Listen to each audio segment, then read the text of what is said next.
then within 5 minutes, I kind of pripped up. He didn't see me pripping up until I stood up and I saw the slice in her belly. And you basically look on her tripe and everything. Is that what I call it now?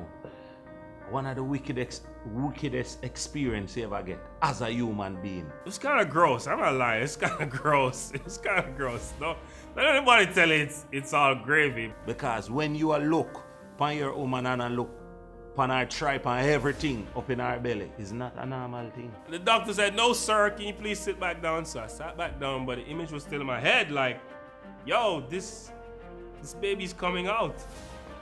And then within after I sang 2 Barry Hammond songs, because I sing Barry Hammond songs. I hope I never get tired. I don't even know when the camera drop.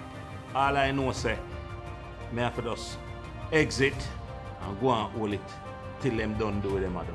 The child come out looking like a little alien, just coming out with a kind of sphere head, and then within 10 minutes, his humanity comes back. And you know, for me, when I heard that for the first time, what was all about protecting and love, that feeling just came immediate. I think maybe an hour later, they had my daughter in the, I guess, incubator thing or whatever. And I think at that point, I don't even remember being there. I just remember looking at her and just this feeling of this unreal feeling that you know, finally this child was here. You know, she seemed healthy, which, you know, I was most appreciative of.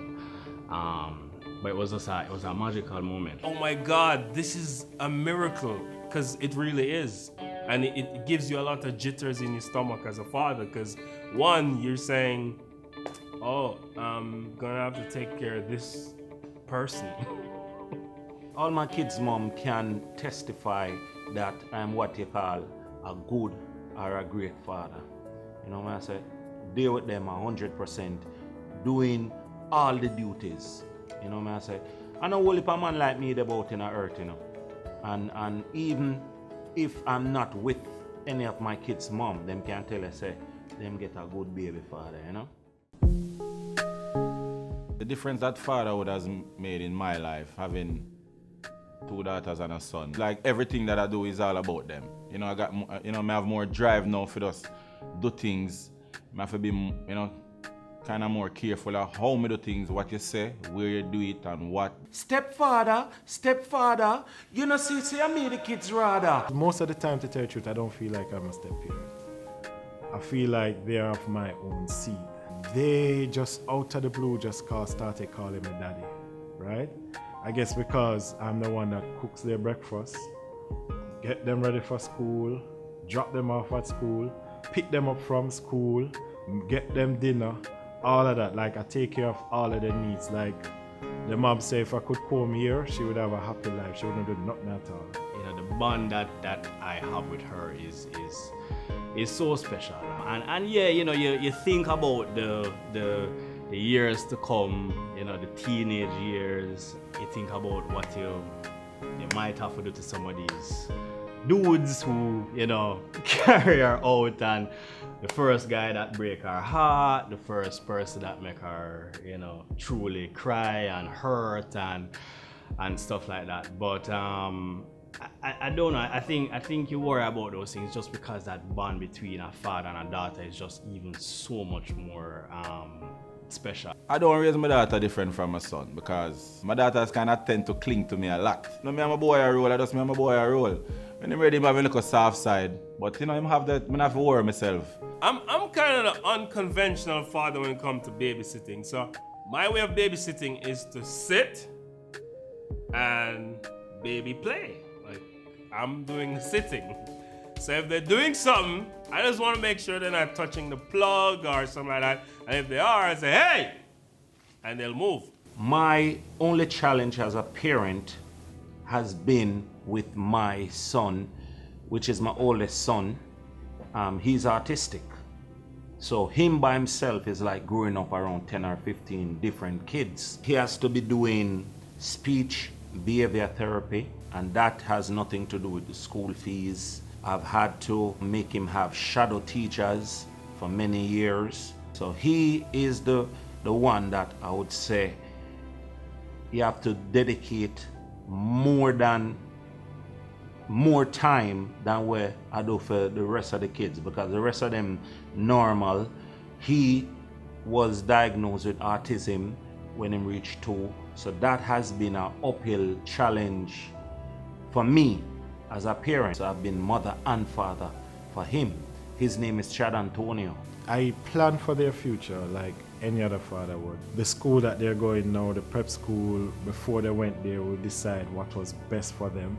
So the parameters in parenting between their mother and I am stricter and more easier to instill a certain level of discipline.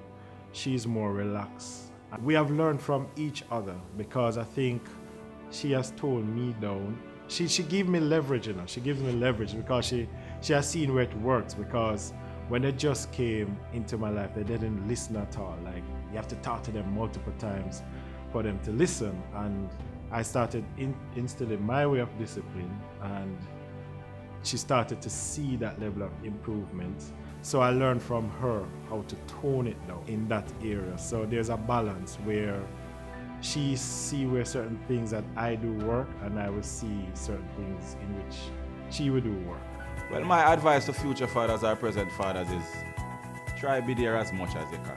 It's not about the money or what you can provide or the ties and the shoes, but try be there if you get some of the real nice moment them. So discipline.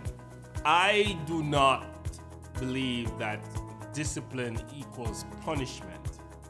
And as a result, I don't beat my children. I grew up getting what them call murderation. Murderation is when they get a lick anywhere with anything. One of the things that I use to substitute beating my children is to portray disappointment. What I've come to realize, I guess, over the last 3 years is that, for me to be as good a father as I can be to my child, I have to take care of myself. All right, so my advice to all the other stepfathers out there: keep on doing what you're doing. If you love the woman that you're with, you have to love the child too. Just be supportive, because you are the male figure that they see and that they look up to. So usually, there is the alarm bell that goes off is obviously the scent that may kick in, or the diaper looking a little overloaded. Make sure the coast is clear, because when you open it, things gonna fall out. So you open one side, open the next side, look left, look right, and then you drop it down. But yeah, I've had to change diapers like in my car already with her, tight spaces. I would try and get her on a decently enough flat surface. Spread her one of the 100 blankets or receivers that her mother would pack in her bag. And everything coming out. Sometimes it's the little pebble ones.